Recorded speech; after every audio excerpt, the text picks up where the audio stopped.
diu yo ta lo ta nan bang ta có ta có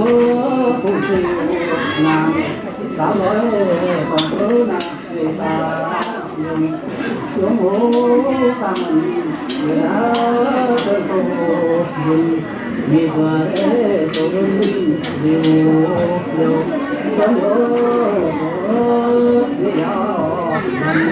tu diệu cảm đến số an tơ cùng diệu dạ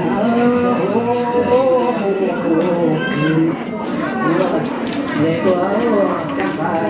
thân cha biết tôi tu cha biết na để tu để ta sẽ và rồi sẽ nhớ còn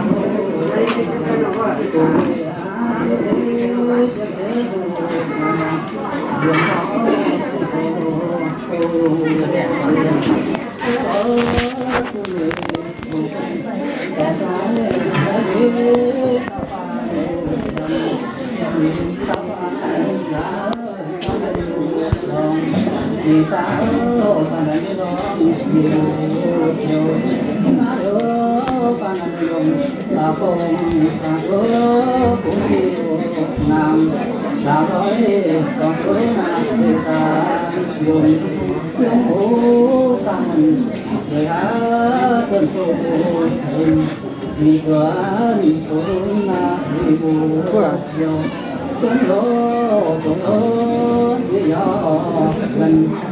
tôi luôn nhân nói nhân thì tiến tu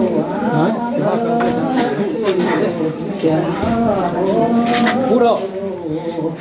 Bố à? Bố?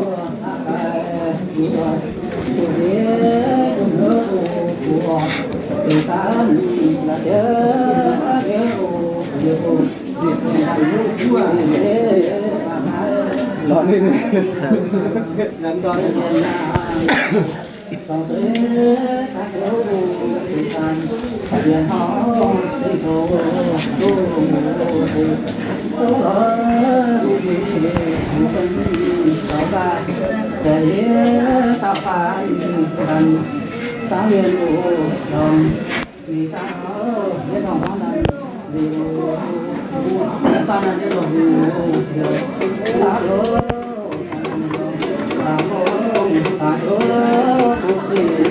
nam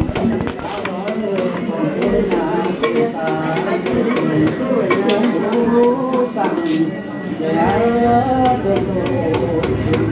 Ghiền Mì Gõ để không bỏ lỡ những video hấp dẫn.